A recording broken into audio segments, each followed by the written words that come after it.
CNN Street News Now.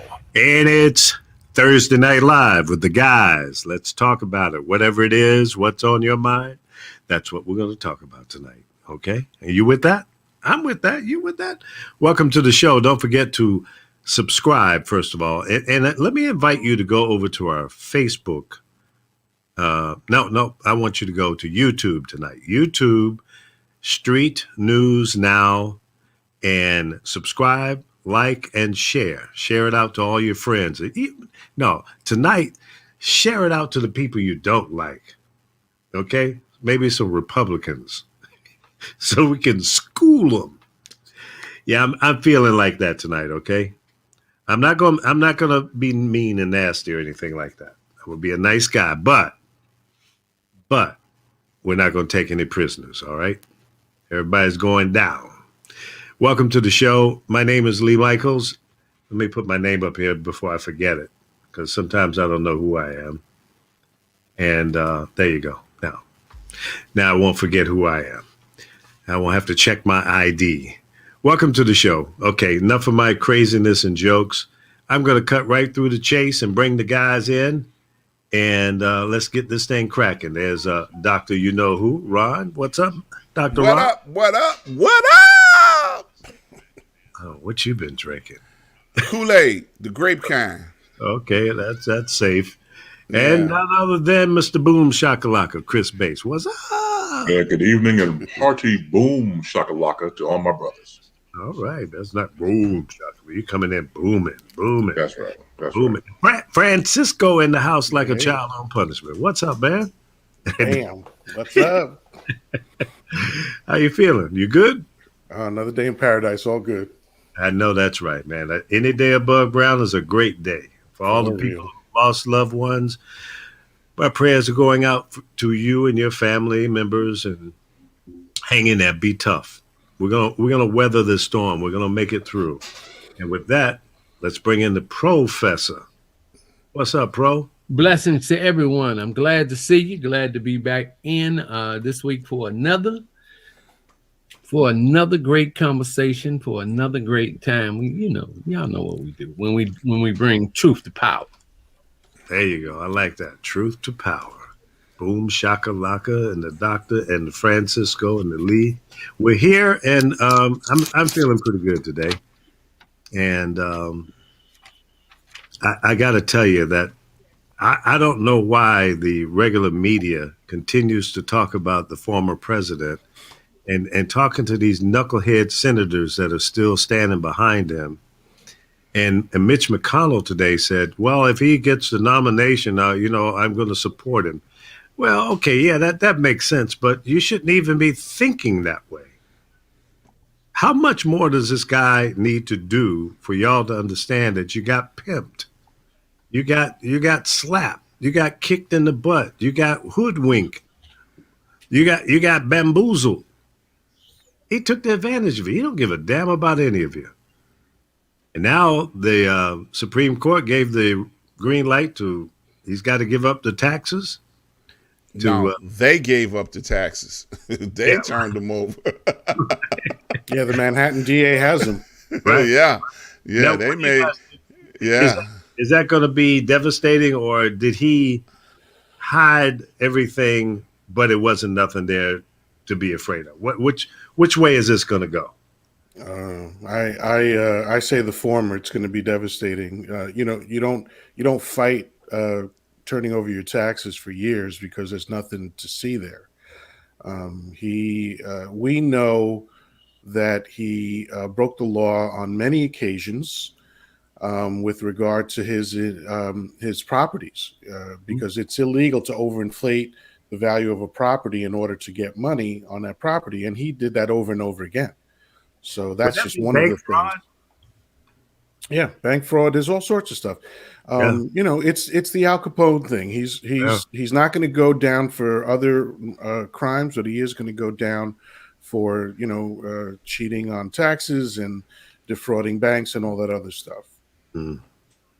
It's crazy. What's your thought on it, Chris? Well, early conversation you mentioned about why I'm still talking about him, because he still gets ratings. That's it. That's all. Despite, I know it's bad form for the bad scenes that we've seen for the past 4 years, but any news cycle will tell you behind closed doors, Trump was always good for ratings. So Yeah. that's the long and the short of it. That's why they keep bringing this news back into it. And also, second of all, I concur with Francisco. When you have a license to do anything you want, when you have people in high places or low places or mid places or skid row, you can do anything you want. Remember the classic line he said that's now going in the dells of history, I can shoot somebody here in Times Square, nobody will do anything. And he's absolutely correct in his assessment. So when again you hijack a political party the way he did single-handedly, again, they were weak to begin with. So you mean to tell me once again, you got a rank outsider coming from nowhere, take over the whole party for political survival. Let's call it for what it was. That's what they did. And going back to even what that crazy governor was saying, representative was saying, hey, the party belongs to him. Going back to Representative Green. So we make statements like that. That holds water. Now I don't believe a damn thing she said prior to that. That's the one statement I believe that she meant wholeheartedly. And so we got to look at it for what it is. It's his party. They gave it to him. They allowed him to take it from them.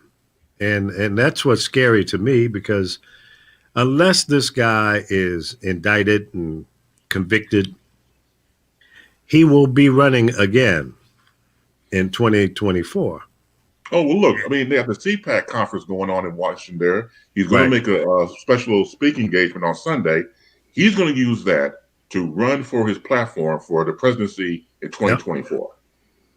No question. No. And I heard Wolf Blitzer ask a question today on CNN about what do you think he's going to talk about? Well, don't we know? Himself. Yeah. It's going to be the same rerun what we've already heard. He never lost the election. I won. I won. I still won. They took it away from me. That's been his whole conversation for the last 3 months. It hasn't changed. You know, they stole it from me. Yeah, you know, they stole it from me. Yeah, they stole it from me. They, you know, he doesn't have anything else to say.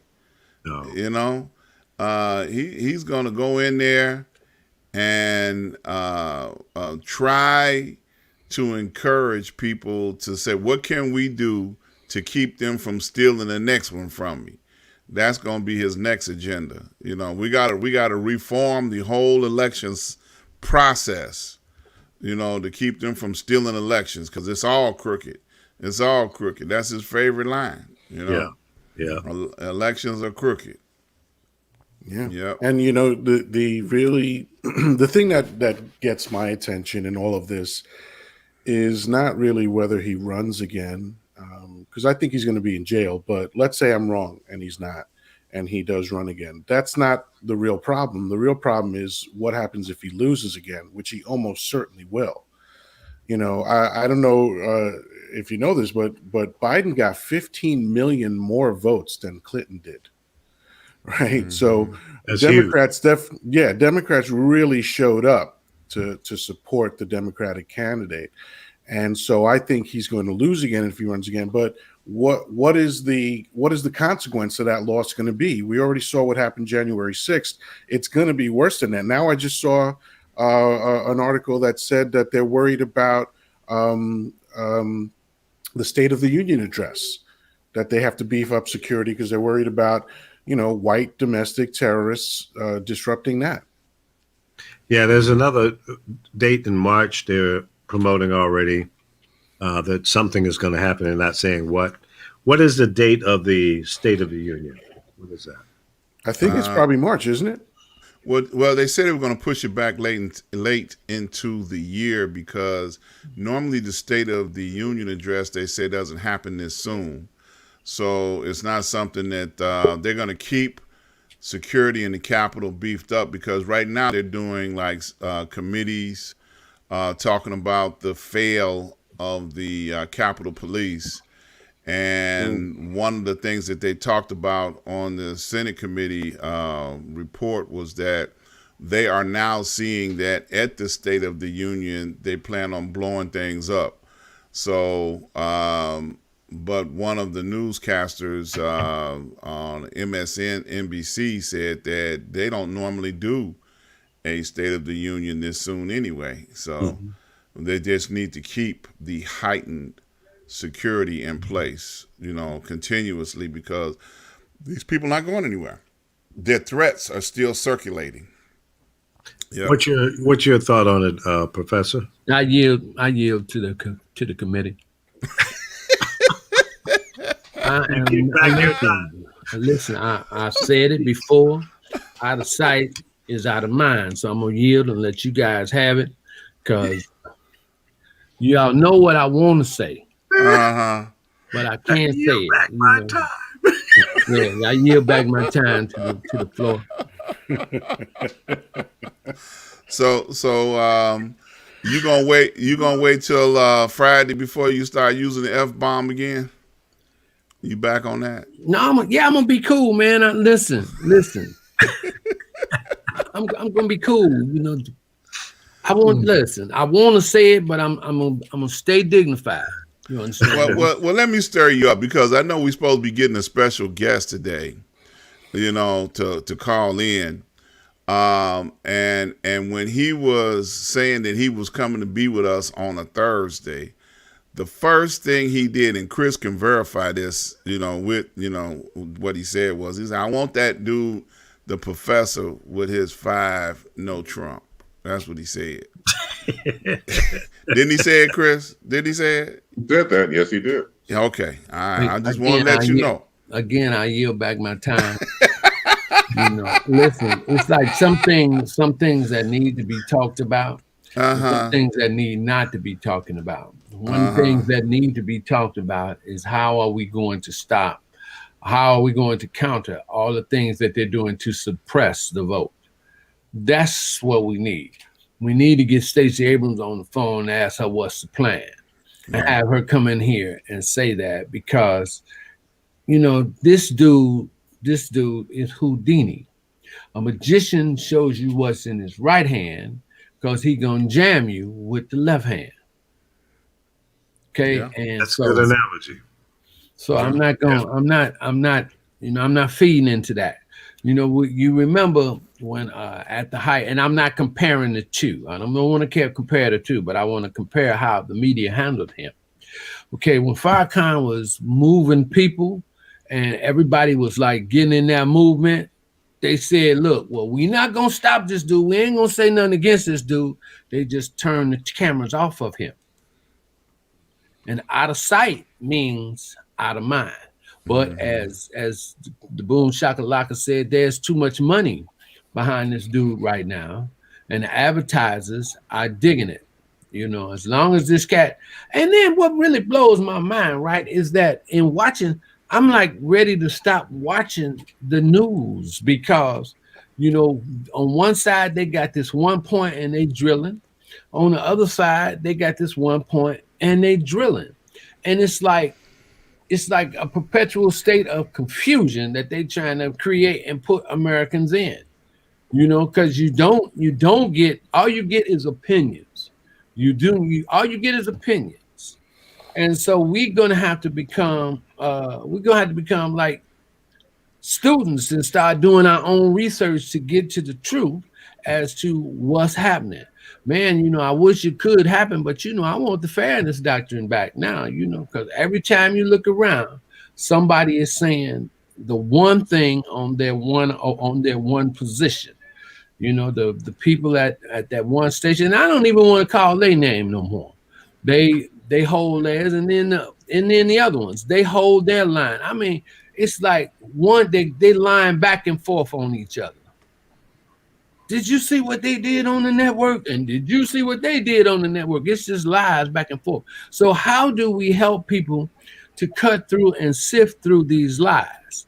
How do we, you got, listen, anytime that boy Carlson gets on the TV and talk about somebody spewing disinformation, I'm ready to go to the TV, and I wish I could put my arms around this dude's neck and choke him.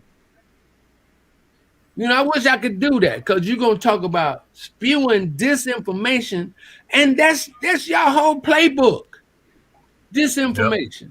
That's true. So what's up? What's going on here? So we need to let our people know what disinformation is, how to be better viewers of the news so that they can make better informed decisions. Yeah, learn how to consume it. Yeah, because it's a mess, man, and I yield back my time. Wish I had thought of that one. Well, we have our guest here. Welcome, Mr. Cannon. How are you? Gentlemen, how you doing? Doing all right. I'm doing all right. You're on camera this time. You're a brave man. Yeah, now we know what he really looked like. Shock and lock, all right. I see you guys are already. I see you guys in your nigger zone. Is that right, Chris? Is that what you call it, Chris? Oh my! Did he go I there? have no idea what you're talking about. See, let's stop the show. Okay. Stop the show. Hold on, I gotta say the following. Now, see, we were doing all right until your ass showed instead of that bullshit. Let me say this up front. Let me get the people up to speed. So last time I invited Walter on the program because a few months ago we were talking about 45, and Lee mentioned about Black conservatives, how can they vote for Trump? I said, well, damn, I know one, and reached out to Walter. That Walter came on the show that first time. So there was an exchange, obviously, and so we brought him back for this time. So Walter, you can have your pick of anybody. This is Lee's idea. And I agree wholeheartedly. You can debate whoever you want to debate, except for Reggie and myself. We are out of it. So just because of that line you just said right now, I hope they kick your ass. Well, I think I got a good piece of him the last time he was here, so Yeah, I'm gonna yield back my time. Lee. So it's up to Lee. I guess the only person left, or two people, Francisco. Dr.Ron and Francisco. Well, look, I'm gonna give him an opportunity to make an opening statement. So you can tell us who the hell you really are, and then we'll go from there. How's that? Lee, ain't gonna get any help from GCI days. You're not gonna get on my team, Lee? No, I'm out. I don't think it fits in my portfolio, so I'm out. I figured that. Hello, everybody. My name is Walter Cannon. I have a smooth jazz radio show here in Chicago, and Loris Willing starting March 6th. Our jazz show will be on television on Sinclair Broadcasting and Fox, prayerfully in 25 markets throughout the country, where smooth jazz is given to you on Saturday and Sundays. And for the record, I am a proud conservative person. How's that? How's that, Ron? Keep going. I'm done. I'm just. No, that's it. That's all. That's it. I'm a proud conservative individual. Okay. So let me just ask. Let me just ask. Let me just ask the basic question. What makes you such a proud conservative? Really, Chris? You're just gonna sit back and relax, Chris? What makes me a proud conservative is the fact that the beliefs and the understanding that everyone in this country deserves to be entrepreneurs. They deserve to be able to live and exceed beyond the American dream. And that's what they stand for. And that's what I believe as well. So, and you believe that the Republican Party is the only ones that represent that ideology? No, I believe the Republican Party fully understands how to get there, and they support the entrepreneurship. They support because actually, if you go back to history, back in when the Republican Party was first started, it was actually blacks before they switched over to Democratic or whatever. So it's there you go. So fast forward to 2020. Yes, sir. Okay, when everything has been switched over, where the Republican Party is the party of the rich folks who get all the rich tax breaks, and they as my brother professor would say, that Reaganomics playbook, where the rich get all the breaks, and they're supposed to allow that to trickle down to the people that are on the bottom of the food chain, which has never happened up to this point. That is a great big experiment that has failed, just like the projects on 63rd Street have failed. So you still think that they give a damn about you? Well, it's not necessarily me, and as you say, it trickled down as opposed to. I believe that every person has the right to make it. Now, if it trickled down and it stopped halfway, if you go back to, let's talk about Operation Breadbasket, and I'm sure Lee would back me up, when Jesse flipped it over to Operation Push. And back, I want to say it was 81, 82, when they did the very first boycott of Nike. Everybody marched. He said, all of us come out and march, and we're going to march until there's fairness in the boardroom. And next thing you know, Jesse Jr., then all of them got on board with Anheuser-Busch, and then the march stopped. And then they went on to Nike, and only a select few actually got what they were looking for. So when you say trickle down, I'm not understanding when you say because it trickled down. Those that's able to take advantage of the tax code, those that are able to become beneficiaries of what you would say trickle down, then yeah, God bless them. Those that did not, I don't think that Republicans should be held accountable or penalized or chastised for that. But that's their ideology. No, They believe that the Republicans strongly believe that they are the leading and ruling class of people in America. And because they are the ruling class in America, they don't care if we get tax breaks or increase in salaries or get a stimulus check. They don't care. Case in point, the Republicans have been upholding or pushing back against the $1,400 stimulus check, because they said, well, if we give them $1,400 more dollars, they'll never go back to work. Okay? Like $1,400 is going to last us more than 15 minutes. Okay? Because we've been without income or money, for the last 9 months. And then they got mad when they gave us $600, talking about none of that money wound up on the streets of New York. None of the businesses profited from that $600. So once again, their whole ideology is that if we got some money, we supposed to give it to them and keep them prospering.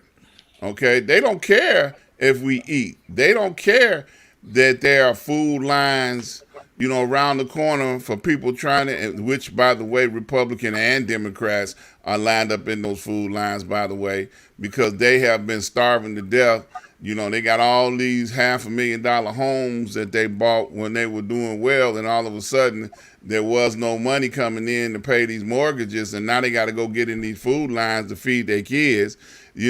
So you believe that the Republicans are the ones to make the decisions to help us economically all across the country. That's what you believe.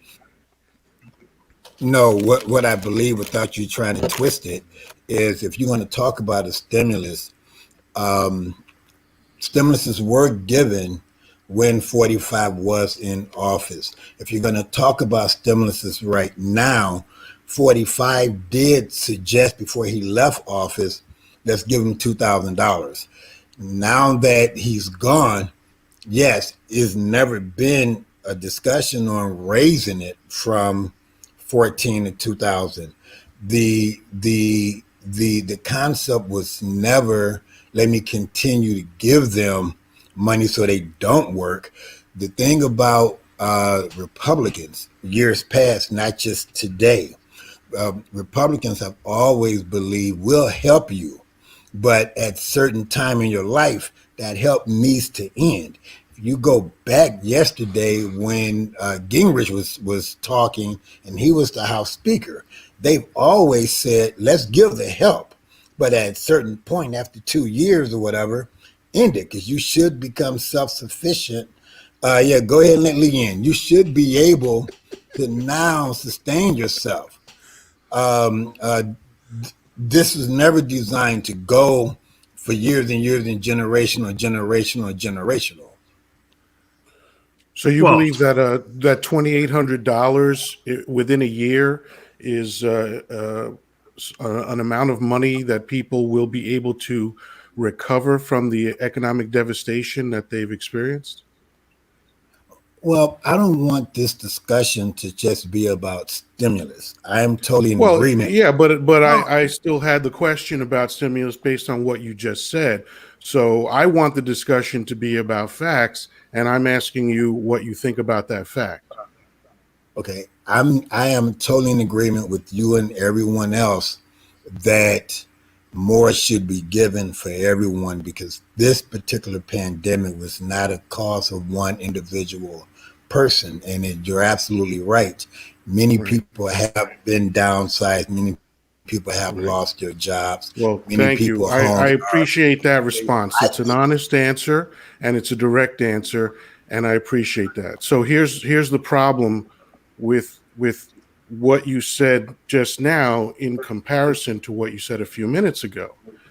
The party that did not support the American public during this economic devastation and this health crisis was the Republican Party. So you can dance around history all you want, but the most recent history we have is 2020 and the 4 years before that. They did nothing for the American public. So my question to you, and I don't know you, I'm not specifically saying that you're like this, but my assumption, it's actually not a question. I'm going to make a statement.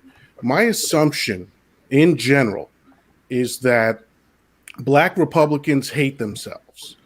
That's my assumption. And the reason that I assume that is because I don't understand any Black or brown person who would support a party that actively hates them. So if you support a party that actively hates you, it appears that that person would hate themselves.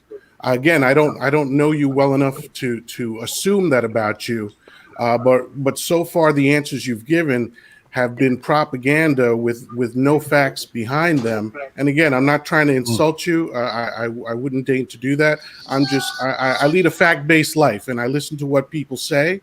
And when you've been asked questions so far, aside from the question I asked you, it was all about these vague ideas about what the Republican Party has done, when in fact, historical fact, they have not done these things. They have not been the fiscally responsible party. George Bush grew the size of the government, even though Republicans say they want small government. George Bush grew the size of the government by 41%. No Republican administration has ever balanced the budget. So, you know, and they've been on the wrong side of history. They didn't want the highway system. They didn't want Medicaid.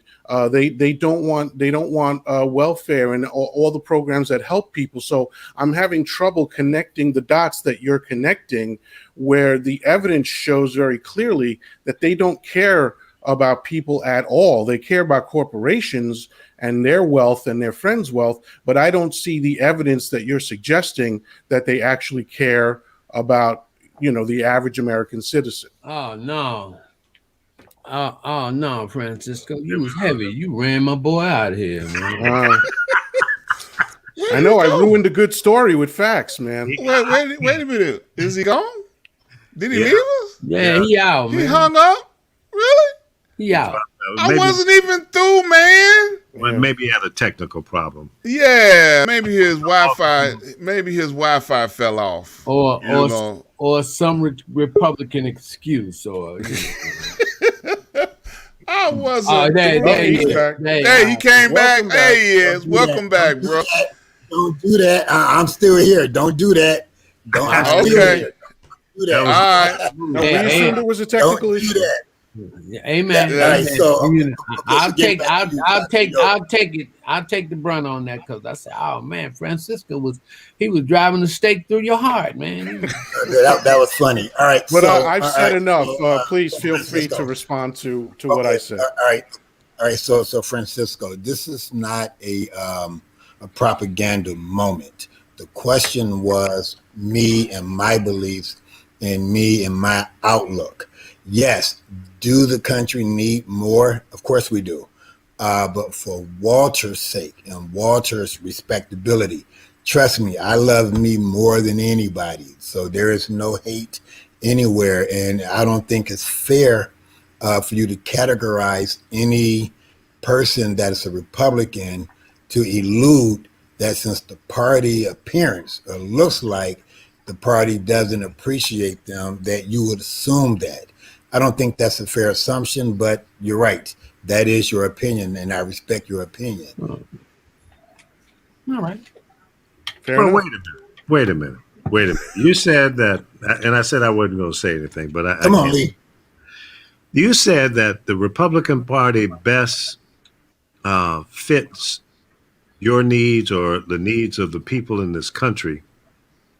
But what opportunities have they presented to you or to me or to us? What type of things have they done to reflect all of the people in this country, more people of color into the Republican Party? Why is it that the Republican Party is having such a struggle to get people into the party that looks like us? I would say the struggle would be the exact discussion that we're having now. Whatever, if everybody is constantly saying that the Republican Party doesn't care about us, the Republican Party has not done anything for us, and you get that generational discussion again and again and again, and before you know it, now my 18-year-old here's that. So now it's like, you got to vote Democrat, and you're going to be one because I'm one, and your grandparents was one, and your aunties one. So it's not a factor, Lee, of why we can't recruit people. If you want to say recruit, it's because you're hearing again and again and again, 45 was very horrible. I get that, but I'm not a conservative because of him. I was conservative way before he even existed and threw his hat in the ring. Okay. Do you think he fairly represents the Republican Party, the majority of the 45? 45? Yeah. Of course not. 45 money. His money pretty much rewrote the party in itself. Do you think that his wealth is what he claims it to be? Of course not. But I mean, it's the person. Go ahead. Why would you trust someone that would lie to you like that? Why would he lie to the American people to prop himself up to be a billionaire, and he may not be? Why would he tell all of the other lies and then expect the majority of the people to support him and vote him back in on a second term? But Lee, we're not. I don't want this discussion to be about him. I mean, because if you're talking about, he is the leader of the Republican Party. He is still the leader of the Republican Party because the Senate and the House and all the other honchos in the Republican Party are still pointing to him as being the boss. So we can't get away this discussion. Okay, so if we're going to stay on this discussion, a certain segment of the party is with him because of his perception of the wealth that he has, which is how he took control of the party to begin with. There were so many that had to side with him because of his alleged wealth that he has or portrayed to have. Well, let me ask this question. Just that simple. Yeah, about 45. Okay. Now, he said repeatedly, over and over and over again, that he has done more for black people than any other president except Abraham Lincoln. So since you are one of the people that he has done so many great things for, can you at least tell us about the great things that he has done for you? Well, I totally disagree with that statement when he said it, and I still say it now. So he ain't did nothing for you? No. Well, he made sure me and you got a stimulus check before he went out of office. But okay, let's deal with the stimulus check. It's a joke. Let's set this up the way it really happened. Okay. Oh, wow. This virus came into the United States and around the world. We are in a world pandemic. We, the American people, look to our government to protect us and serve us. We pay taxes. We expect something in return. Do you think the former administration did a good job in protecting the American people during a pandemic? Play the Jeopardy music. What?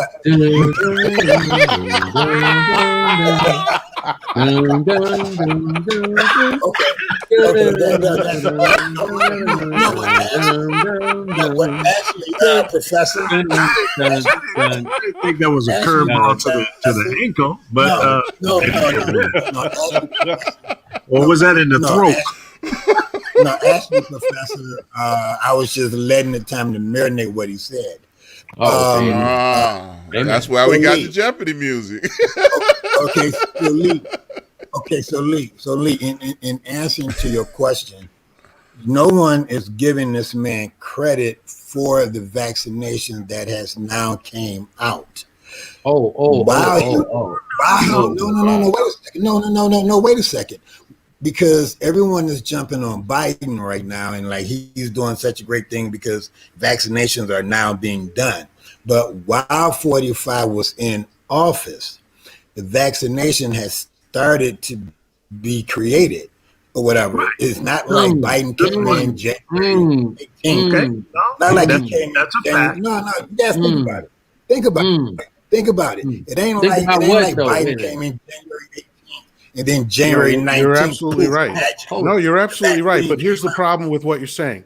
Here's the problem with what you're saying.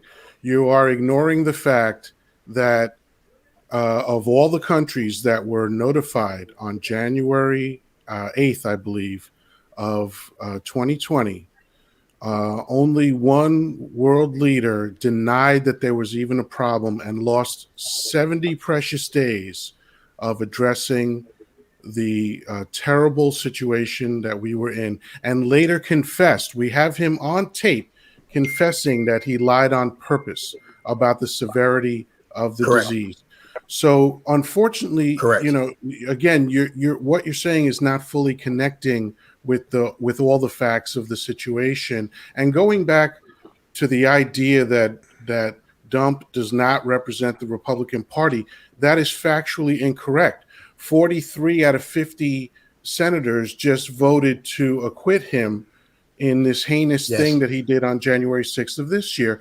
And in order for him to be nominated, he had full support of the party. In order for him to get away with all these lies that he blatantly told, by some counts, over 30,000 lies, which I believe is more lies than all presidents before him combined. Okay. the idea that he doesn't support the Republican Party, the evidence overwhelmingly suggests that he is 100% supported by the Republican Party.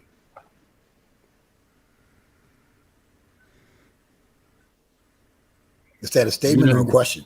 You done did it again, Francisco. It was a statement. So here's my question: Do you still believe that he does not represent the Republican Party? What I said again, and I'll say it again now, Francisco, is yes, yes. He's the face of the Republican Party, whether it's his money or his ideology or whatever.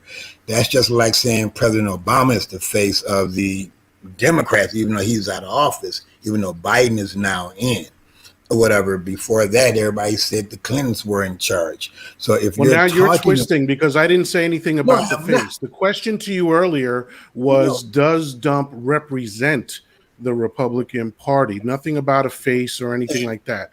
You said no, that he did not represent the Republican Party, and I'm saying that he does. And what I said was, because of his money that he gives to everyone, yes, he's the face. He's representing because they're going to accept his money. Okay. So let me ask the easy question first. Let me jump in for a second. Go ahead, Chris. Let's go back to what Francisco said about not knowing Walter. Let me put it out here on the table because I want people to understand the following. Outside of ideology, which Walter and I do not agree on, as far as, which is the truth, as far as a fellow broadcaster, a brother, I consider him family, and I mean that sincerely. Not too many people I gravitate towards that I've had outside conversations outside of politics with Walter, where we have gone on different levels. He is a brother. He's a different brother from an ideological standpoint, but that part people don't know. And I want people to understand that part too, because it's easy in this situation. I told him from last time, look, it can be nothing nice when you walk up in here now. It could be nothing nice. But like he pulled a Bernie Mac on me. I ain't scared of you, motherfucker. So all right, cool. So that's why he's here the first time. That's why he's here the second time. So when you got that type of, well, you did, you know what the hell you did, goddammit. So now that you're here, now it's a matter of having the back and forth that we have. But I'm letting you know, brothers, right now, that he is a good brother. I know you don't like him on GP. I can see Reggie's face. Reggie had 5,000 different faces just in this square about disagreeing with brother. And that's okay. That's cool beans. Let me say this and then I'm through. Again. Yeah. I mean, I love this brother. He cool, and I dig where he stands. But he better say what he says the way he says it.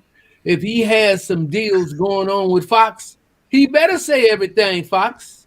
He better say it. Otherwise, he ain't gonna get the deal. So you better say what you're saying. So I ain't mad with him because it's like his position is no different from Armstrong Williams, from Leo Terrell. Oh, not Leo Terrell. Fox Leo Terrell. It's 950. Call the man Armstrong. Leo Terrell. I mean, Professor, I am not giving you a six uptown. There you go. Well, my man, I mean, listen, you can say whatever you want, but in the beginning, you said what was real. You said you getting ready to do this blase Skippy, and it's gonna be supported by you going for Fox, and you got this other thing, and you going by iHeart. The people that own the media right now, Fox, they Repcon. People that own the iHeart, they Repcons. So you better say everything, Repcon, or you gonna get the call. Hey, Walter, what's up, man? Walter, you out of pocket, baby. Walter, you out of pocket. You know, doggone well, you don't go. I don't care what you was talking about. I don't care what you feel, and I don't care. Look, you supposed to go down with the banner, baby. What's up? You know, Well, and then here's the bottom line: if you want that money, right. see, because they gonna pay you to run their game. They got no problem with dropping cash on you to play their game. That boy that just passed, that they just, they made him God. I thought he was Jesus. He was getting $1 for everybody that was listening to him. This boy was making $85 million. And they scurrying, they looking to find that kind of replacement. Oh yeah, Rush Limbaugh. Yeah, they scurrying, man. So listen, I'm with you. If you can make that and get paid to that degree, man, I support you. But I do know that probably you ain't believing half the shit you talking about yourself. Well, look, I'm gonna ask him an easy question then, y'all. I ain't gonna ask him no more hard questions. Okay. My question to you now. Cause the professor then laid it out there. We know you lining up. We know you lining up to be a part of all of those long lists of people that are gonna, whatever the Republicans say, you're gonna go along with it. We already know that. So now the easy question would be, do you think that there is going to be a movement amongst all you black people that claim to be Republican to be able to change the mindset that the Republican Party has at the moment? Because right now, the Republicans don't believe that people of color, blacks, or any other nationality are suffering or have struggled down through history or time. So they don't give us any kind of, accolades like, oh, no, they ain't struggled. Oh, no, they've never had a hard time. Just because they were in slavery, that was no big deal. Why should we teach that in the public schools, or anything of that nature?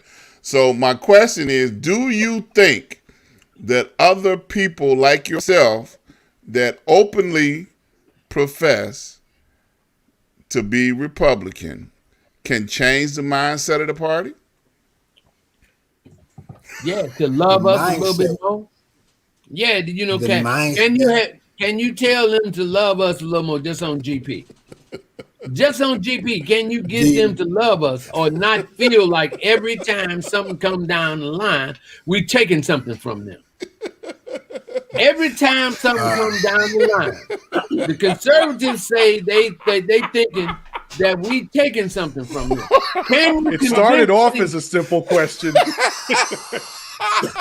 Can you convince those people or those people that we not trying to take nothing from them? We just want a little something that they already have.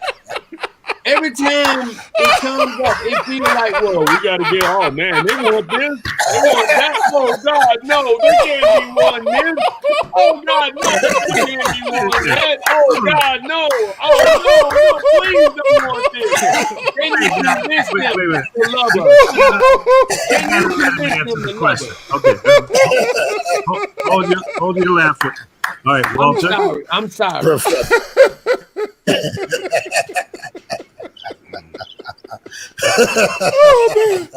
Oh, I can't take it. All right, sir. The question is on you. Mr. Cannon, your answer, sir. Answer your question. In time, you will get everything that you're asking for. In time. All right. What time is it? Wait a minute. Hold on. We're in the middle of a pandemic. 500,000 people in America have died. Yes. What can you give us a timetable? One time one is one. Was that one time 3 is 3. One time 4 is 4. One time 5 is 5. And one time 6 is 6. Two time 1 is 2. Oh, well, look, we only been waiting for reparation for 2,000 years. So when you say It's right around the corner. In time. It's right around the corner. And This kind of reminds me of it reminds me of two things. It reminds me of Jews that turned in other Jews during the Third Reich, and slaves that turned in escaped slaves. That's all I'll say. So that's all. That is all. I mean, and both of those have led to Holocaust, right? Yeah. But no, I'm sure it'll be fine soon. Any minute, it's going to be fine. And I can dig exactly what you're saying, Francisco. But it's always on the table, man. We getting the last piece of it anyway, and then we got to wait to get that. Now, so Mr. Cannon, Yes, we're sir. still waiting Yes, on a sir. respectable answer from you, sir. Wait, hold on. Wait. Walter, before you answer that, between Reggie and Ron and Francisco, that was a 10-minute question. You can't remember a 10-minute question if you taking notes. That's right. All right, so all I'm saying is that you're going around John's bar and up the street and everything else and down the road to get to one question that took you 10 minutes to answer, to ask. So I'm just saying, to be fair, because I would feel like, the fuck going on around here? How many questions you going to ask in 10 minutes? It was the same question. Bullshit. But we Walter, didn't go get on. I'm sorry, Walter, go on and ask the question. all I heard was crickets. Right. Okay. So outside of the comedy hour that we just had, if you're interested in knowing where do blacks stand in the Republican Party, if you're interested in knowing if it will grow to have more blacks in it, if you're interested in having a dialogue on when the change will come, it will come. It takes time because, as I said earlier, once progressive blacks either start making money or they see the world different than, whoa, it's me and I need another handout, or whoa, I need another stimulus check, or whoa, I need another shot because the vaccine is not coming quick, or another 8 people. You get outside of all of the issues of today, mainly COVID, and then the party starts to grow again and the messaging gets out. Yes, Republicans will now come back to blacks will come back to the Republican Party, and then it become more progressive, and then a lot of your concerns probably will take effect. And once you take advantage of the tax break, once you make $400,000, $700,000, $800,000, blah, blah, blah, blah, blah, blah, Professor. Once you get there, then yeah, your views may change. Young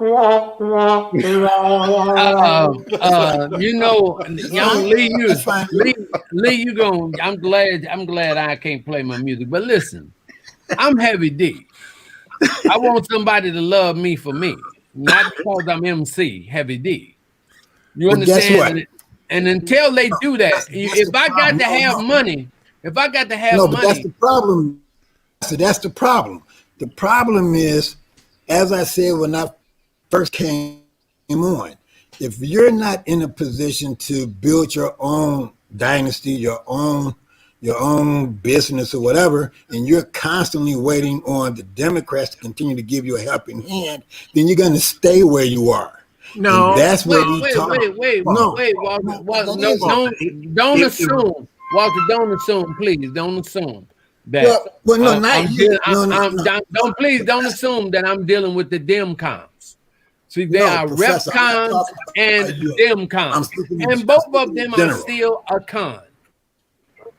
I mean, yeah, but I'm speaking in general, and you can call it a con all you want or whatever. But what I said when I first walked into here, and my belief and my stance of a conservative, yes, when you talked about the stimulus and you said, Republicans believe that they should not continue it because people are going to stay at home and not work. Well, shit, that actually did happen. There were people that work at our school. Without due respect, Walter, those are lines that come from the Republican playbook. That's bullshit. Okay, if you haven't had any money in 3 months or 9 months, you suppose if they're gonna give you some free money, you suppose to take it and spend it. Because the economy. That's not what we're talking about, Professor. What we talking about? What we're talking about. What we talking about? Let me know. First, I'm telling you firsthand on people who I know that said, "Why do I need to work if I'm getting double money?" Because my job laid me off, and I'm getting First of all, let's be real. That's not no money. First of all, let's be real. That's no money. If Canada can give their people $8,000, you understand, and our people have to go through an arm and a leg for 1,200 plus 600 or 600 plus 600, whatever it is. That's bull. That's bull. When the auto industry needed help, they jumped in. When the banking industry, they needed help, they jumped in. But when your own people need help, then it's some reasons why you can't give them help. Oh, they're going to kill it. When the government says we're going to shut it down, the whole country had to take a back seat. How do you expect the American people to survive? How do you expect us to put food on the table when we can't go to work? When the jobs that we had are shut down because of the pandemic? The country, the government has an obligation to protect and serve the people of this country. To take care of us, right on. 45 failed miserably on that. He dropped the ball because he was self-serving, thinking about, oh, wait a minute, if this gets out of hand, I'm not going to be reelected. That was why he did what he did. He didn't give a damn about you, Walter, or me, or nobody else. He didn't give a damn about nobody except getting reelected. He knew that if this pandemic got out of hand, it would be over for him. And he was right on that note. But he could have been the cowboy on the white horse with the white hat on and rode off into the sunset as a hero if he'd only put on a different face and tried to serve and protect the people in this country. And he wasn't going to do that. He wasn't going to. That ain't his agenda.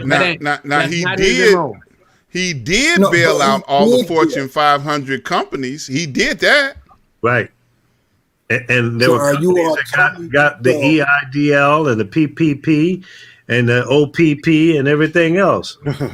but it made it hard for the little guy, the guy that had the little, taco stand down on the corner or the gas station. The money was gone before they could even take the advantage of the EIDL or the PPP or any other loans. So, come on, man. Do you think that was fair? Lee, to answer your question factually, he did. A lot of people did take advantage of the IDL. A lot of people got the $10,000, even those that really wasn't deserving of it, but they did get it. The fact that the money ran out, okay, that's just the way life goes. There were many people that did get stimulus checks. Now, it may not have been enough to supplement the job that you lost. It may not have been enough to supplement the job that you lost, but even today, Biden is not coming out and saying, I'm going to give everybody $2,000, $3,000. So it's the same bill Biden is trying to give now that and the Trump Republicans are still blocking. Listen, Mitch McConnell would not bring it back to the floor for a vote, up or down. He sandbagged that whole thing, and now the Republicans are still doing that. You look at what they did on the impeachment trial. They stood behind a criminal and did not do the right thing. They screwed up twice. We wouldn't be in this situation today if they had impeached him on the first go around.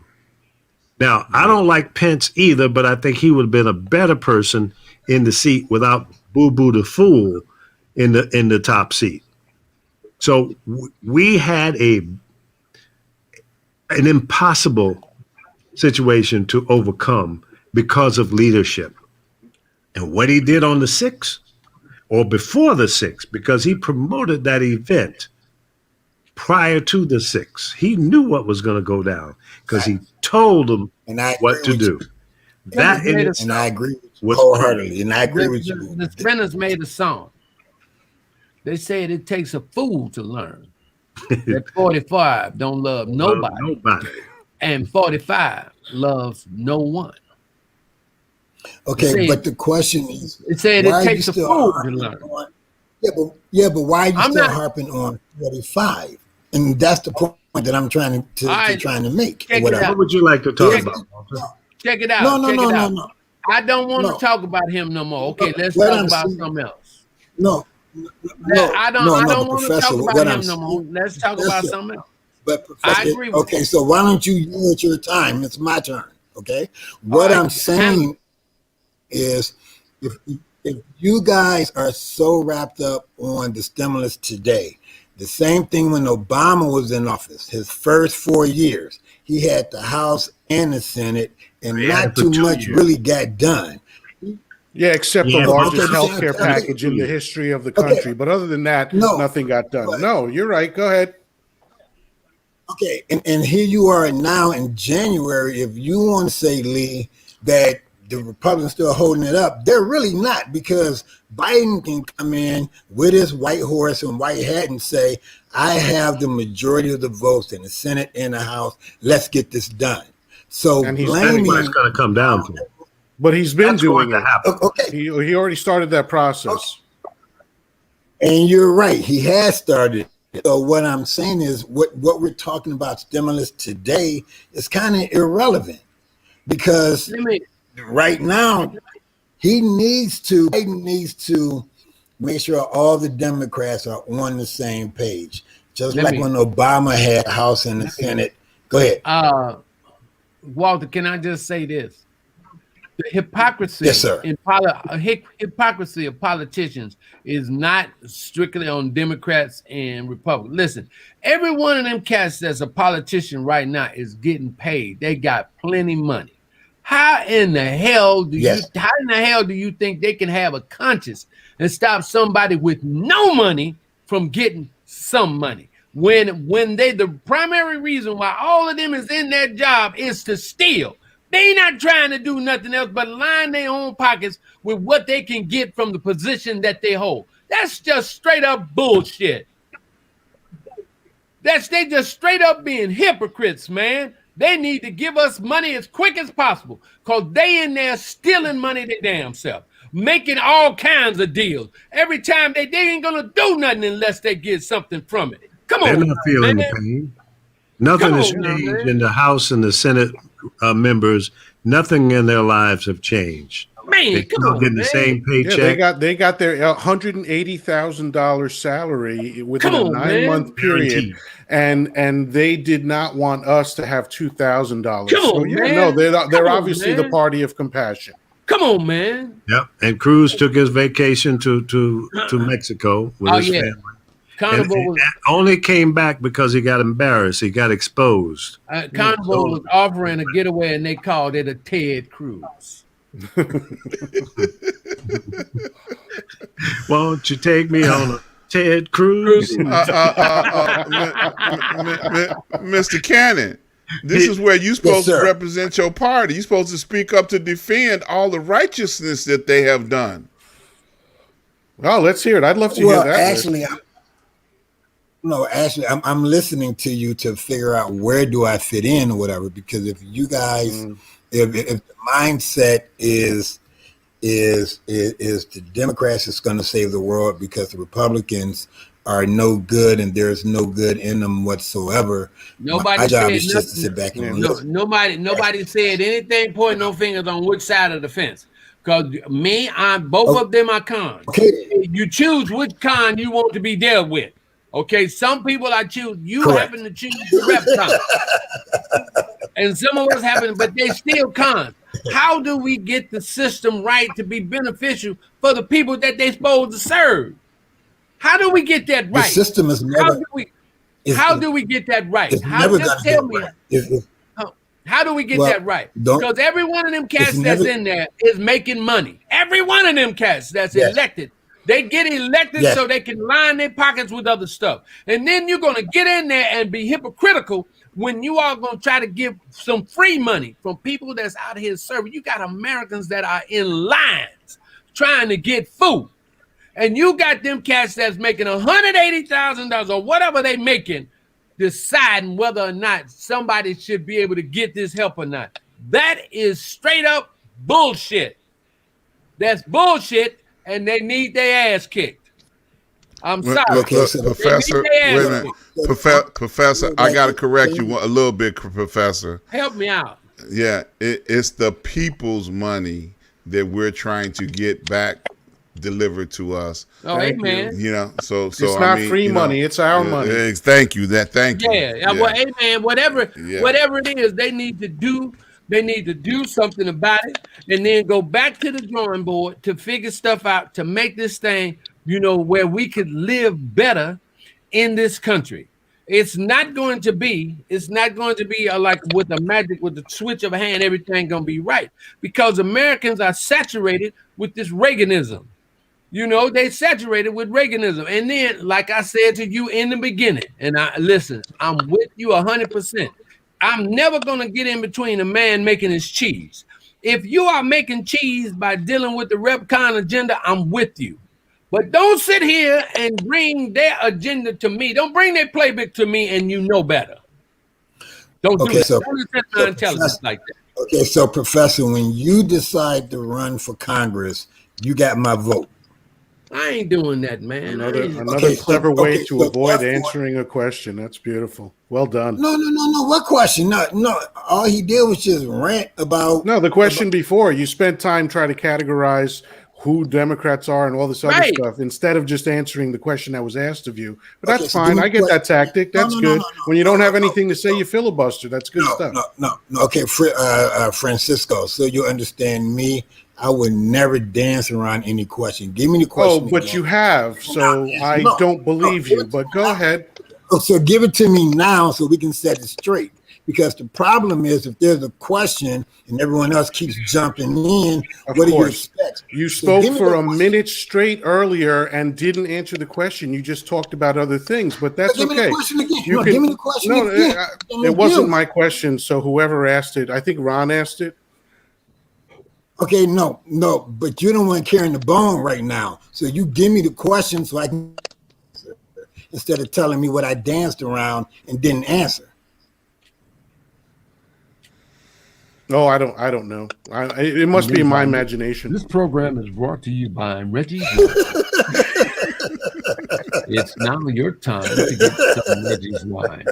Coming in 5 flavors. And what we recommend this week is Reggie's Moscato. Please get your wine now. So I see Corey then jumped in. He must have something he want to add to this. I'm going to yield my time to young Corey. Well, hello, guys. So good to be on Street News Now. I watch this show every Thursday. I thought it was very entertaining to watch Walter talk and everyone else. But I would just have a statement to make. And many of you guys probably don't realize, or maybe you do, how America is really moving. America moves by the truckers on the road. I'm a trucker myself. I haul household goods. I move people across the country. I'm sitting at a truck stop right here in Charlotte, North Carolina. And I just want to say, after listening to everyone talk, that the stimulus payments is our money. Everyone pays taxes. We probably pay more than Donald Trump.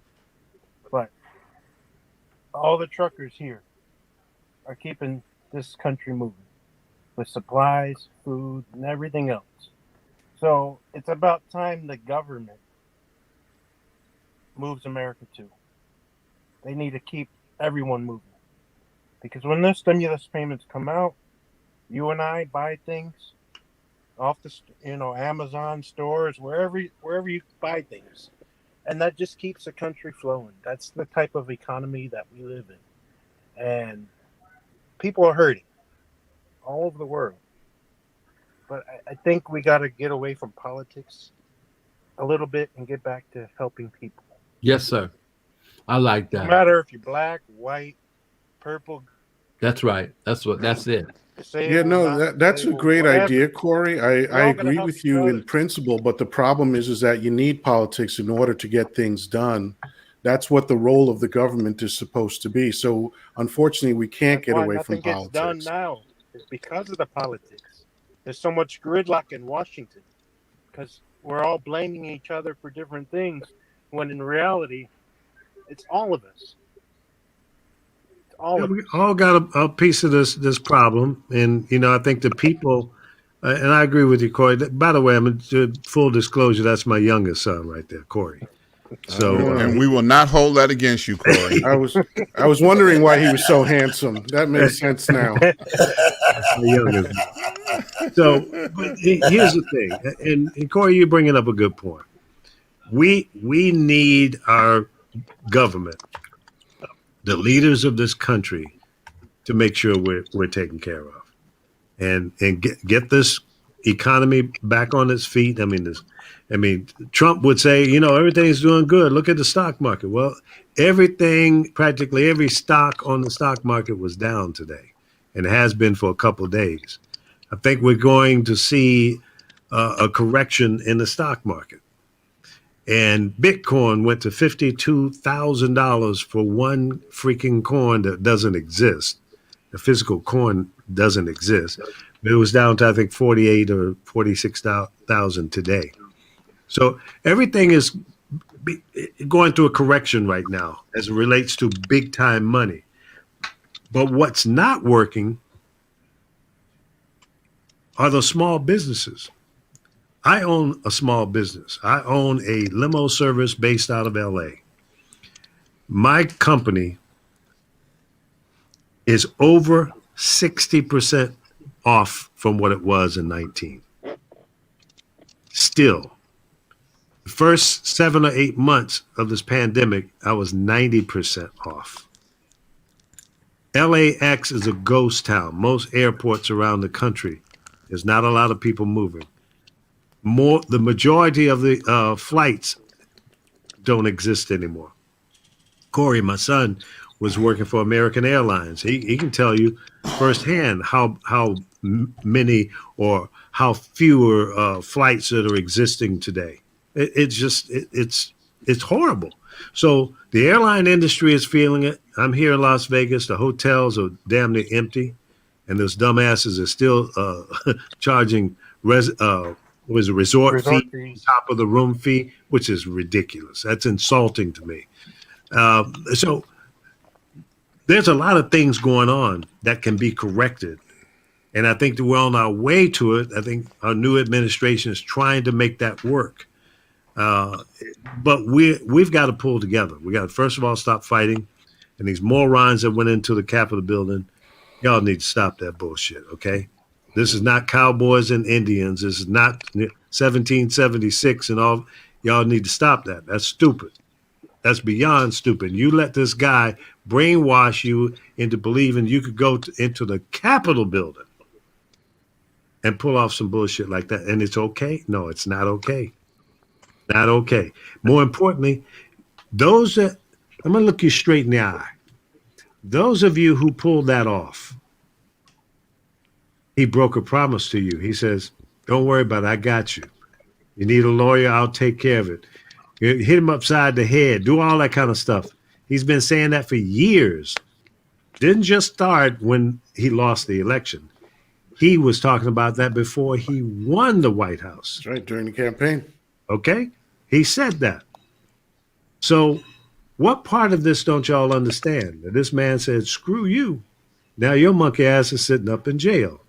You're faced with a felony. What is he doing? He's still living a life down in South Florida. His life hasn't changed a whole lot, but it's changing. and his kids are going to feel the pain. So I'm saying that to say this. No, I'm not a person that looks for a handout. I've worked my ass off all my life. I'm 70 years old. I worked in the broadcast business for 50 years. Okay? I worked hard. I've made a lot of money, but I worked for it. Nobody gave me crapola. And I think the majority of the people in this country have done the same thing. There's a lot of people who have fallen on tough times and all of that. But as Americans, the way we roll, we take care of people in need. We've taken care of people all over the world, and we need to take care of home right now. And I expect this government to do its fair share. And $600, $1,200 is bullshit. It's nickel and dime. That will solve a problem for a few minutes, a day or two. But we're so far deep into the hole right now. The American people are hurting. You can't go for a whole year off and on working. You can't, there's no, where do you go? Nobody's creating any new jobs. Even the major corporations are saying, people go home, work from home. In fact, many of these big companies, especially the tech companies, because they were doing it already, but now they're saying, you don't ever have to come back. You know, we'll save some money. We'll get rid of this 2 million square foot building, get rid of that, take that off the books. So they'll be able to save money. They're figuring it out. But in the bottom line, everybody on this panel right now has felt the pressure, the damage from this pandemic. And it's out of our control. We didn't start this. Now, some of you didn't put a damn mask on. You're boo-boo the damn fool. You're part of the problem. Maybe you killed some of the 500,000 people that have died because you're being reckless. Grandma, grandpa, uncles, aunts are not here. Brothers and sisters, whole families have been decimated. This is no joke, folks. Y'all can come up with all the conspiracy theories you want, but convince me why there's 500,000 people dead today that could still be here today if it wasn't for this pandemic. Look at the millions of people around the world have been infected and died from this pandemic. It's not a joke. And I want one more damn person to come up to me and say, well, you know, 30,000 people a year die from car accidents and heart attacks and obesity. I don't want to hear that bullshit no more. This one hit all of us hard, and it could have been prevented if we had the right leadership. So I'm sick and tired of going backwards, but in order to know where you're going to go, where you're going to end up, you got to deal with where you came from. And what we've gone through now since, and I'm going to call it October of 19, because that's when it started coming over here. I saw it in the LAX airport when people came in here from China, the whole damn plane, everybody on the plane had a mask on. That was unusual. What was normal was 10 or 15, but not everybody on every flight, starting in October of 19, straight through January of 20. That's when the shit started really hitting the fan. But people were leaving China big time because they were going through it before we knew it existed. Mm-hmm. And you're telling me a limo driver in Los Angeles, and my whole group of guys that were driving with us, they saw it. But you're telling me the TSA didn't see it? The federal government, the FBI, the CIA, the Boy Scouts of America, the NAACP, nobody saw it but me? I got a problem with that. I'm saying to you, our intelligence knew about it. And your boy spilled his own beans. He said he had to put a lid on it. He didn't want to panic America. No, you put us in a worse place by doing what you did. Mm-hmm. Straight up. Let's deal with reality. That's how we got here, folks. Now, where we're going to go from here, I don't know. at least I know I can go to sleep at night knowing that somebody has some compassion in the White House now, and he's trying really hard. To you Republicans, to the 50 senators that are sitting there playing politics while people are dying every day, while the government is spending billions of dollars to buy the insulin, not insulin, but the vaccine to take care of us, y'all still playing politics. Shame on you. Your mama ought to whip your ass. Yeah, I went old school on you. That's my rant. I'm sticking to well it. said. Yeah. So as the only Republican on the panel, how can you compliment what was just said? You don't. Lee, to his credit, over the years from GCI to now, Lee is like E.F. Hutton. When he speaks from his heart. He speaks from knowledge. So there is nothing to say behind that. But you're right, and I agree with him.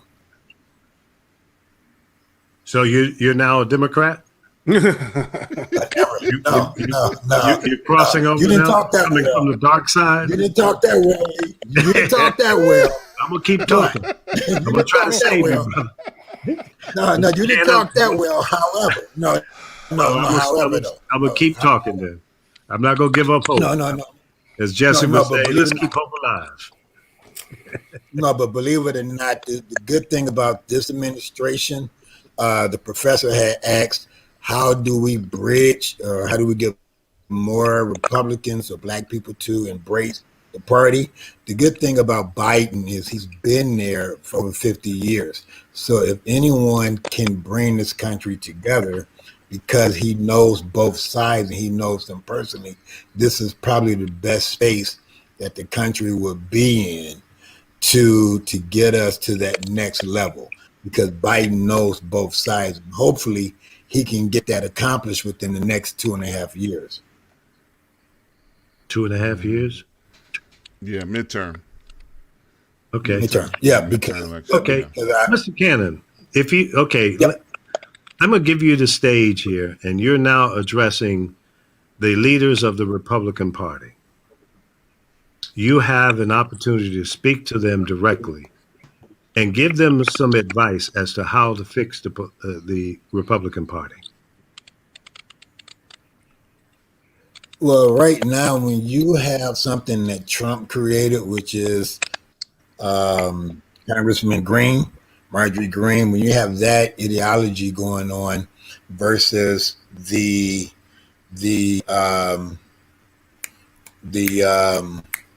what's her name? McCain? No, not McCain. Cheney. When you have the Cheney side, Liz Cheney. Yeah. When you have Cheney, right, and then you have this new breed that Trump created with the accused and all of them. The only thing that can happen is just time has to play itself out, because right now there's so much dissension in the party. You're going to need someone like Biden to speak reason and logic. There's not a Band-Aid that can fix both sides of the party.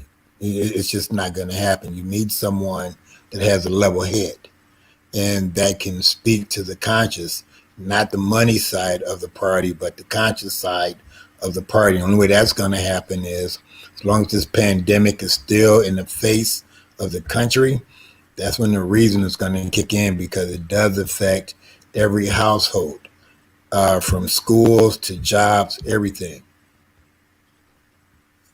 So there is no kumbaya moment to bring the Republicans together, because there's already dissension from Marjorie to the Cheney side. So that just has to play itself out. Do you find it difficult as a Republican, and I'm assuming you're not a part of that radical group, holding your head up saying and proudly saying that I represent the Republican Party, when thousands of people are now leaving the party, either going over becoming Democrats or independence. But wherever they're going, it doesn't matter. The fact is they're leaving. Son, what's going One figure I heard, it was over 15,000 in North Carolina in like just a few on? So days, you can get dropping out of the Republican Party. So if that's the wave of what's happening right now, and I think those are people who are proud Republicans or conservatives that are not happy about what they've experienced in recent time. How do you stop that bleeding? Okay, so let me first express my belief in the Republican Party, or whatever, because I think there's a misconception that if you are in the party, you agree with everything that they stand for, or whatever. Walter's take is economic development. That's where I agree with them on. I don't agree on every platform that they stand on. I'm speaking for what I believe, from economic development to family values. All the other nonsense I don't agree with and I don't condone. Sorry, the family values thing just cracked me up. Sorry. So can you? So let's ignore the family values thing because that's just propaganda. But let's talk about the economic stuff. So what can you give one or two examples of an economic program that the Republicans have put forth either recently or in the last 20 or 30 years that has been effective? Okay. Frisco, if you want to pin me to the... It's Francisco. Francisco, I said that the first time. So if you want to pin me to the wall on them, I said my stance. No, I'm asking for your. I'm asking. Okay, so what's your take on what Republican economic platforms have been successful in the past? Okay, so this discussion, I'm saying from Walter's standpoint, they believe, just like Lee is. Lee is an entrepreneur. Lee has had several businesses. And I believe from Walter's standpoint that there is support from the government or from the belief that they are there to help assist you. And what is an example of that?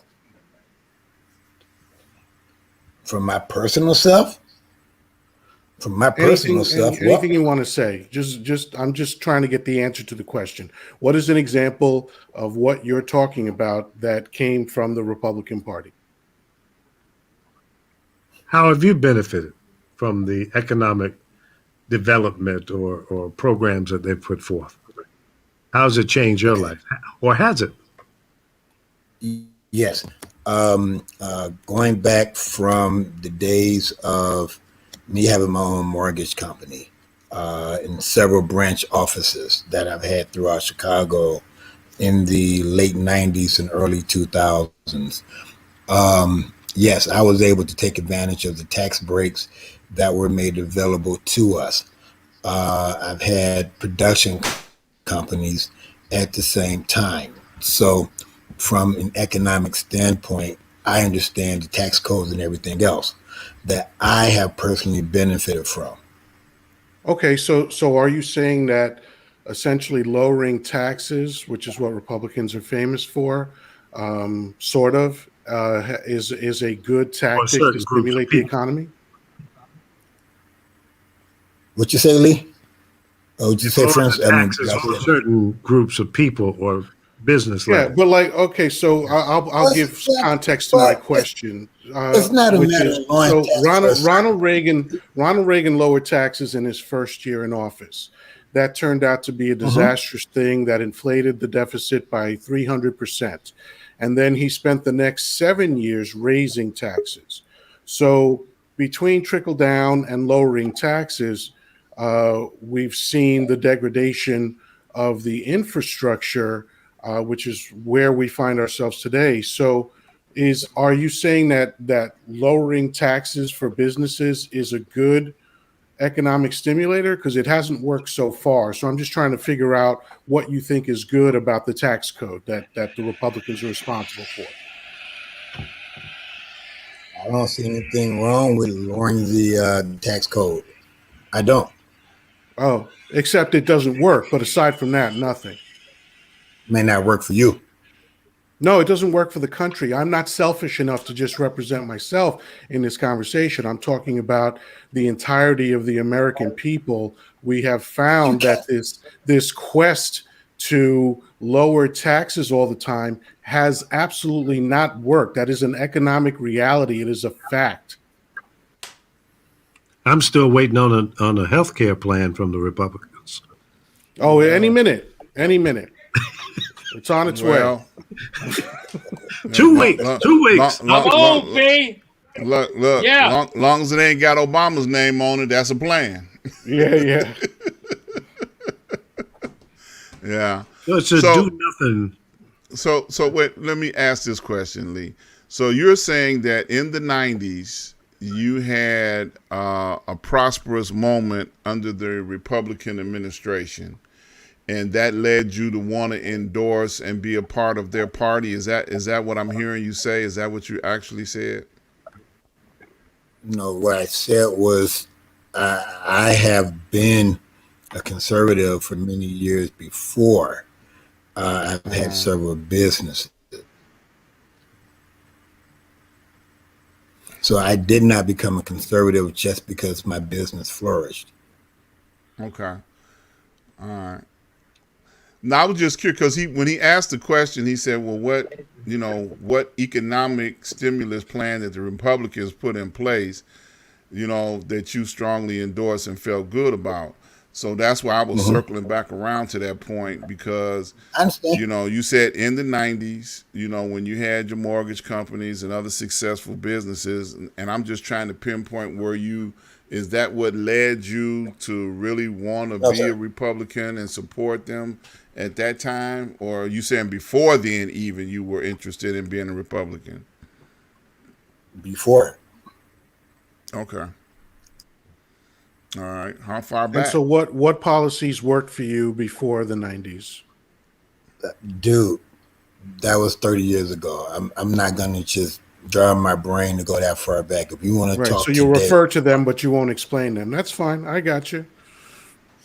No, Francisco, it's one thing to take someone to the carpet, but if you want to go back to yesteryear and 30 years, 50 years ago, why? No, I got you. So you don't want to talk about 2020. You don't want to talk about the 90s or the 80s. No. You want to talk about the last 15 minutes, maybe? What do you prefer to talk about?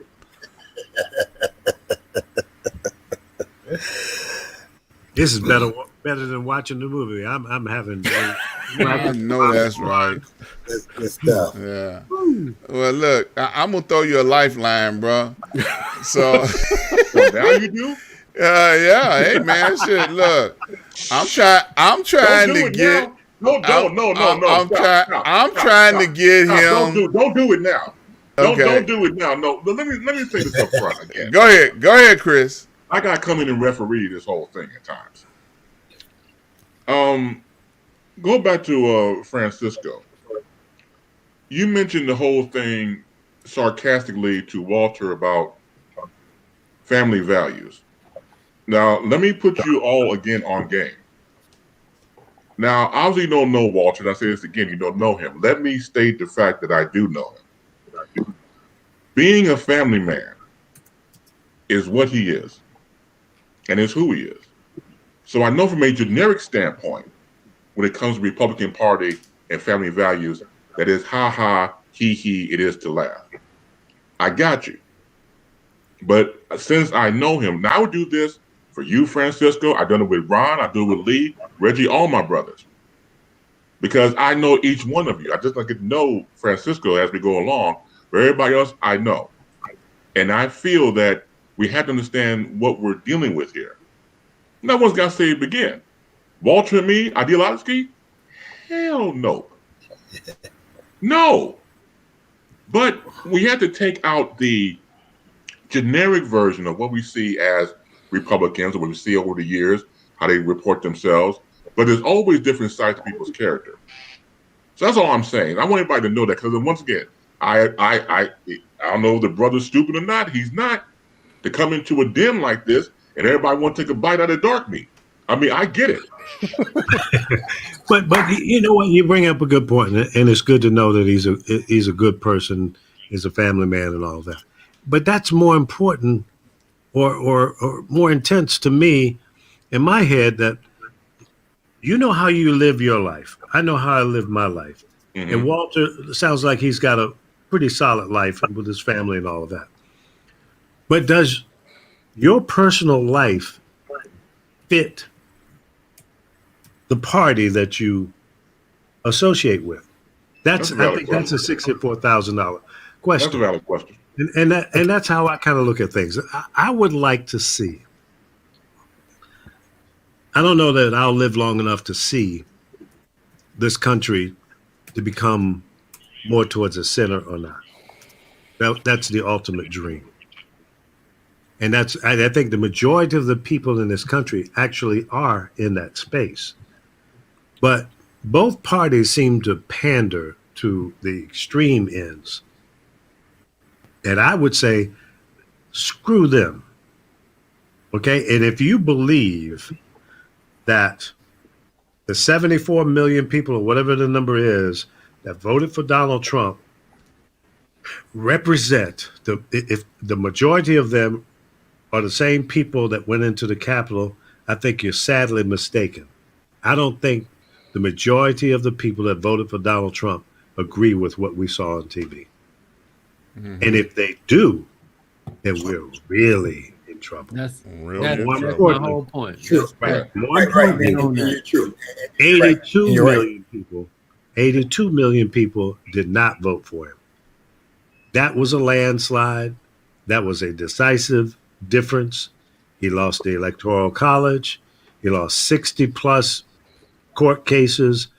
Why this man stayed on that path of saying somebody did him wrong is criminal. And anybody that's still standing behind him on that note, that's not good, man. Yeah, so You know? to secure the future going forward, what has been done in Georgia needs to be done in the rest of the country. You know, we need to attack all the attacks that they're going to make to suppress the vote. You know, there's going to be voter suppression. That period. It's just going to be voter suppression because one party knows that their views is not going to be accepted by, you know, newer voters coming in. You know, so we want to make it harder for them to vote. They want to try to get rid of and eliminate all the pandemic things that were put in because we couldn't go to the polling places, which I'm cool with too. You know, if you want to straighten it out. I'm good with that.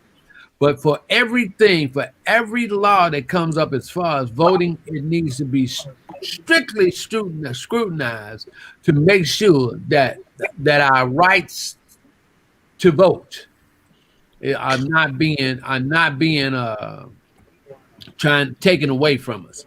But they know they have won't the win. numbers. They know they won't win if that happens. A couple of prominent Republican senators said if you count all the votes, Republicans will never win again. So that's nuts. Yeah.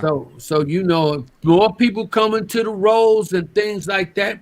The quiet storm must continue. You know, people have to be registered to vote. And then the education about the political process that has to be set down. You know, education was deregulated in the 90s when they took civics out of the classroom. Yep. Okay, so and here's the thing. You have a group of politicians. Right, that holler that they don't want assistance from the government. Everybody needs to stand up and be on their own. But yet, when that cold snap hit in Texas, who are they calling on? They was calling on the government right away. So you can't have it both ways. You can't say, well, yeah, let me call on the government when I need them and stuff like that. You can't. It has to be, in order to have a balance in this country, you're going to have some things regulated and some things deregulated. It can't all just be one way. You cannot keep hollering about deregulation. You cannot have that. You have to have a mixture, because at El Paso, the only city in Texas that went with the national grid, they didn't have no problem. So when you got to get with the government, you need to be with the government and stop trying to talk about the government is bad news. That's BS. Because how you going to tell yourself that you bad news? You're the government. Yep. And it showed the vulnerability in the state of Texas, that is primarily a red state. I just got a phone call, and the tip is that Stacey Abrams is moving to Texas. Oh, wow. Wow. By the way, going back to earlier in the program, someone said something about Stacey Abrams might be invited onto the show. I definitely need to know when that's going to happen. Let's try for next week. You trying to hit on it. I said, That's smile. right. Yeah. I mean, I don't blame you, because that's woo. I mean, that's the first smile I've seen on Francisco's face since we started the goddamn program. Man, that's all you got to do is say Stacey Abrams. And Francisco going. That's right. Yeah. If you say that name, he going. He going in. Wouldn't that be great, though, if she moved down to Texas and got the vote going down there and turned Texas? That'd be amazing. Yeah. That'd be brilliant. That would be brilliant. But Ted Cruz. That'd be brilliant. Ted Cruz, my son will be in Texas next week. He's with the United Van Line, so he can get you packing. Yeah, get cracking and get packing. That playbook has to come on out. And I'm not Walter, don't get me wrong. I don't care about the rep cons or the dem cons. I just want a good con. I want a good con. I don't care what you are, long as your con is good to help benefit me.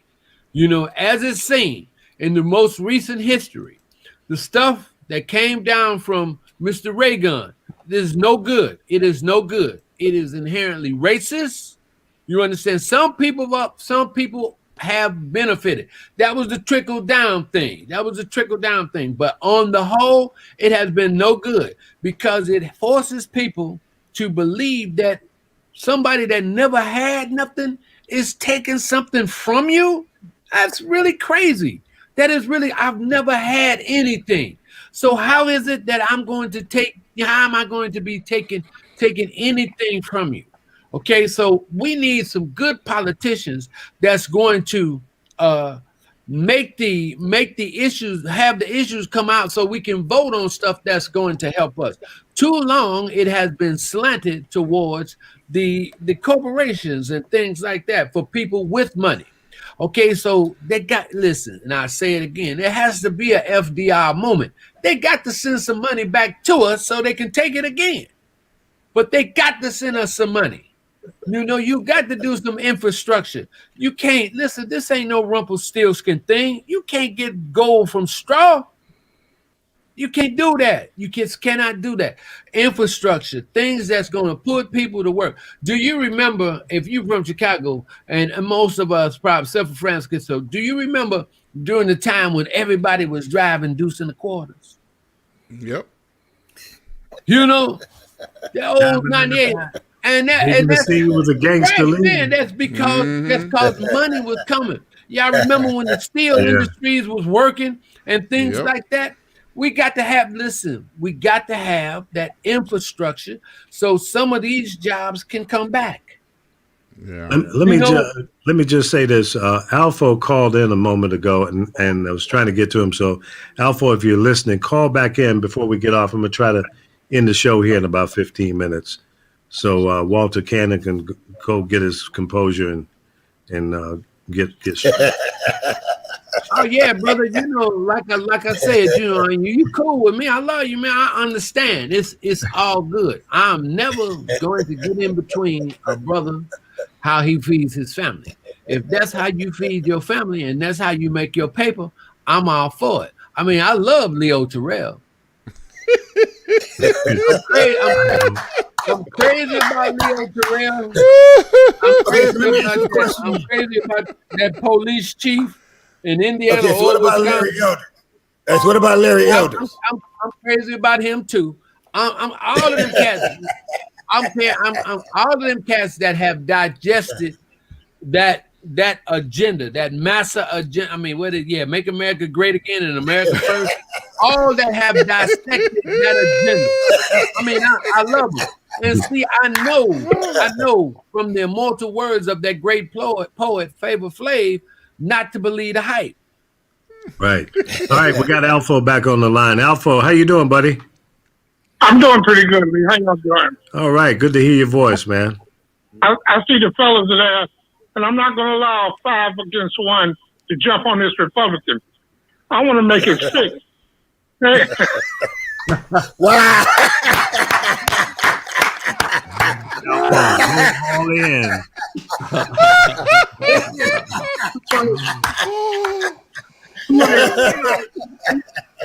He really broke the sacred vow with Ronald Reagan. Trickle down has been an utter failure for 60 years. And it's proven itself time and time again, over and over again. And yet they still go back to it. Ronald Reagan is the greatest of all. He's been the biggest criminal in politics. Then came Donald Trump. Woo. Nobody outcriminals Donald Trump. And if you think that Donald Trump is simply an anomaly, this is the blueprint for turning democracies into fascist states. They did it in Hungary with the guy in Hungary, the leader of Hungary, came in a democratic society, and in 9 years, he had turned it into a one-man rule. Call it a monarchy, call it whatever you want. And he did it by threatening the media and declaring them the enemy of the people. He did it by putting children in cages. He did it by cutting off communications. Communications is very important, and people have to understand. When they were going to handle the COVID virus, the communications went where? Through the White House. So therefore, the public was only getting communications from the White House. And anybody else who tried to say anything different was basically stomped out with volume. So don't believe one thing, and that is that this is in the past. This is behind us. They are still marching to turn this democracy, to kill this democracy. We're one election away from the death of a democracy. Remember that. That's really what I had to say. The Republican, I mean, come on. At some point, you got 140 something Republicans who think that black votes should be just cast away, thrown away. Nobody should vote if they're people of color. We're gonna cut down their polling places. We're gonna take away the drop boxes. We're gonna sabotage the post office, and then we still lose. That tells you something about black folks. Black folks have saved this country for the last 60 years. They always come to black folks to bail them out. And just go down the line and look through the history and look at what black folks have done for this country. Black women saved Biden, and black women and black people put him in office. Yes, yes. Now, Alpha. Yeah. Moving forward, what do you see for the next 2 years as relates to all the legal things that's mounted against the former president, and the fact that we have a 50-50 split in the Senate and a slight control in the House and a unbalanced Supreme Court, a lot of tensions in the streets. And I'm here in Las Vegas, and the Las Vegas news, there's murders here 2 or 3 times a day, horrific car accidents all the time. None of that is being talked about or exposed because of everything else. So what do you think is going to happen over the next 2 years? Well, first of all, Lee, I am totally against reaching across the aisle to white nationalists, to Klansmen, to people who are willing to overthrow the government. There's a guy named Walden Bellow. Walden Bellow speaks of the right when they can't win through the ballot. They immediately start the violence in the streets. So that way the military can snuff out the violence and put the right wing in charge. You have to look at what it is. You cannot play nice with these people because they're not playing. We're the ones that are playing. We're the ones that keep showing up at a gunfight with a feather and a thesaurus, and it's not going to work. Democrats have to stand up and literally fight these people back, and they're not doing it. Joe Biden's got them in the hat in hand mode. Okay, we won. He's trying to push through this COVID plan with budget reconciliation, and Republicans are fighting it all away. So you message and tell the rest of America that these people are up to no good. You tell the rest of America who they are. We fought them and landed on the beaches in Normandy. Antifa, the original Antifa, was the people fighting fascism, landing on the beach in Normandy. And when you get right down to it, all of this is nothing more. You heard Nancy Pelosi say, all roads lead to Russia. This too leads to Russia. This is a successful split of the United States by a Russian asset. Donald Trump has successfully split the United States. Whatever happens to him legally and whatever is basically not going to matter because he's out of the picture. But this is everlasting. What he has done to this country is everlasting. I can't expect Biden to fix it because he's got that Barack Obama shadow over him to just work with them and hold your hat in your hand. You know how I am, Lee. I despise Republicans. And I despise them because they can't be trusted. They cannot be trusted. Go to the Santa Claus philosophy. To Santa Claus.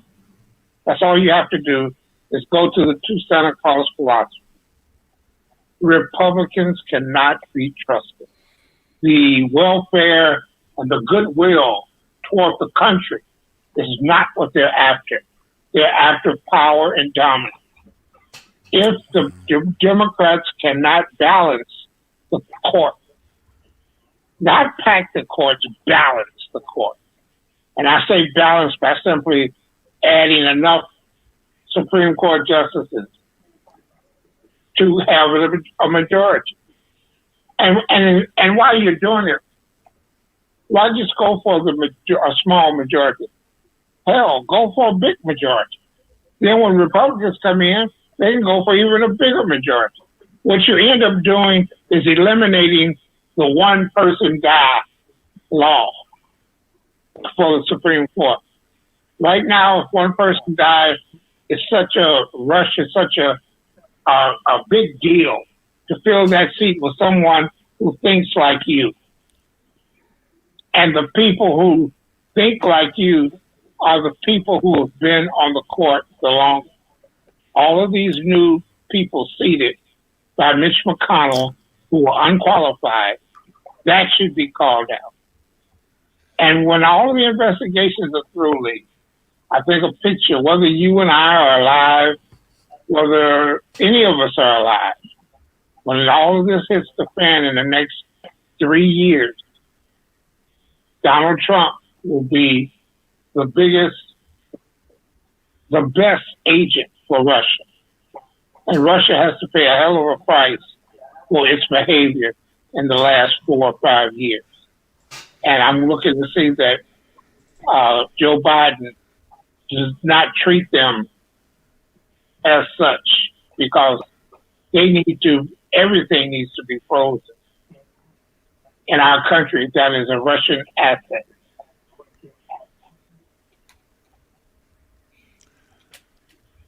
Well spoken. Well spoken. All right. Yeah. Yeah. Well, look, let me say this, since we're getting ready to get out of here.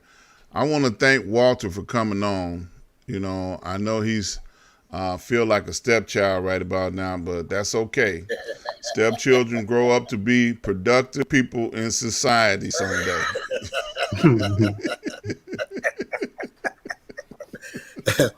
Actually, man, I really enjoyed you guys, man. I did.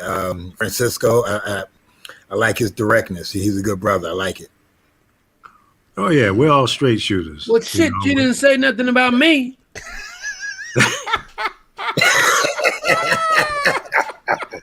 I'm waiting to play big whiz with you, all right? Oh boy, y'all are funny. So Alpha, you doing okay, man? You've been quiet lately. Yeah, I've not so much been quiet lately. There's been a lot of stuff going on here. Okay. At my home, Chicago. I want to holler at my brother Chris. Chris, how you doing out there, man? Man, I can't call. I'm doing great, man. The most important thing is how you doing. Like Lee said, haven't heard from you a little bit. You doing all right, Alpha? I'm doing okay, man. I'm just sucking up the glory here and making sure I stay my butt in the house. Got that right. I feel it's a safe spot, right? And don't let no crazy people in. Well, that's a little tough because my grandchildren coming and going. I got great grandchildren coming and going. I'm sitting back in the corner going, get them little motherfuckers out of here.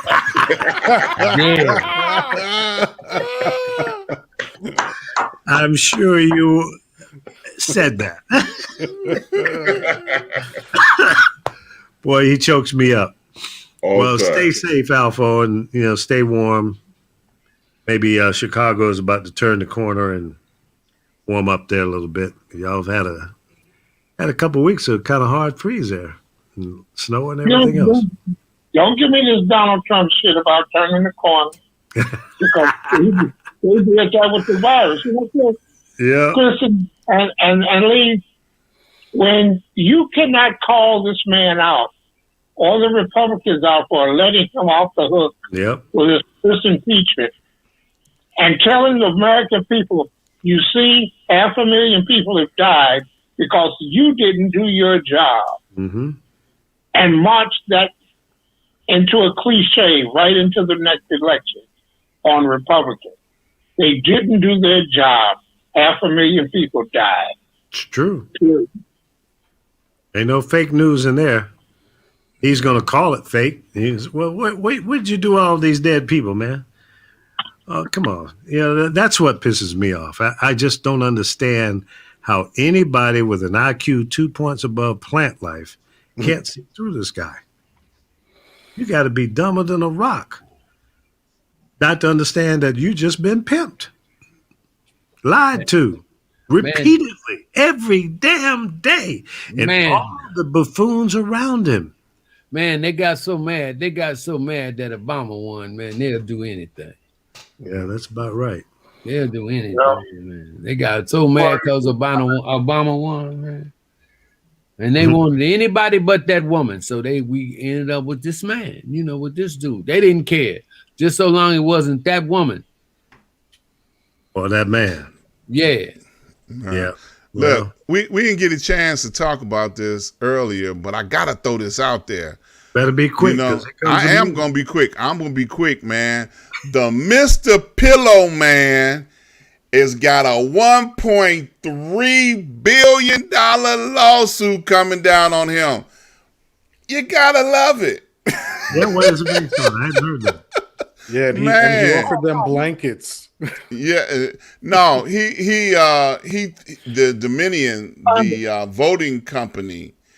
He kept threatening them, talking about, "We'll sue me, and now they're suing him. $1.3 billion for all the lies that he has been telling this whole time about, the machines stole the election, and will sue me. I'll tell it in court. Yeah. Okay, you're gonna have your day in court. Now he got his chance.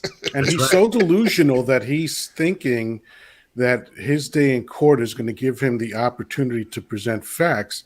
Unfortunately, I don't think he knows what the word facts mean, because there are no facts to support what he's talking about. It's insanity. None. $1.3 billion lawsuit. I love it. Good stuff. Yeah. And Trump Jr. has been deposed. Yeah. Oh, wow. Oh, well. Oh, well. The cards are starting to fall. Yep. Hey, thanks, guys. It was a good show. And Mr. Cannon, you're a brave man. Even showed his face this time. Lord have mercy. Thank you, Brother Cannon. You'll have a picture in the post office tomorrow. Among the 10 most unwanted. Thank you, Walter. Thank you for coming to the Lions Den, and you did get chopped up, but thank you, That's Walter. your boy. Yes. That's your boy. Yeah. I'll play him if anybody else gonna do it. I mean, I'm cool with him too, because I understand, man. Good catch, strong man. All right, guys. We'll talk to you later. Love you guys. Be safe. Peace. Right. Pray for somebody.